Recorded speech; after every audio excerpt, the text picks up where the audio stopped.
জাতি নেতা কারা কারা জুলুম এবং অত্যাচারের সাথে সংশ্লিষ্ট ছিল তাদের নামের তালিকা করে করে তারা যেন আর কোনোদিন আমাদের এই দেশের রাজনীতিতে পুনর্বাসিত হতে না পারে, তাদের বিরুদ্ধে পাড়ায় পাড়ায় প্রতিরোধ করে তুলতে হবে। গ্রামে গ্রামে প্রতিরোধ বাহিনী গঠন করে ওই পরাজিত জালিম শক্তিকে রুখে দিতে হবে।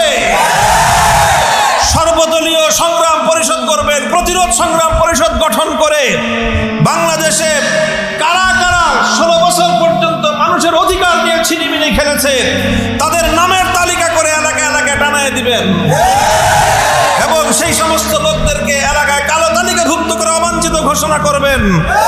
তারা যেন আর কোনোদিন কোনো ছুতা এলাকায় প্রবেশ করতে না পারে। তাদের সকলকে আইনের হাতে সোপর্দ করে বিচারের মাধ্যমে তাদেরকে সঠিকভাবে শায়েস্তা করতে হবে। এ দায়িত্ব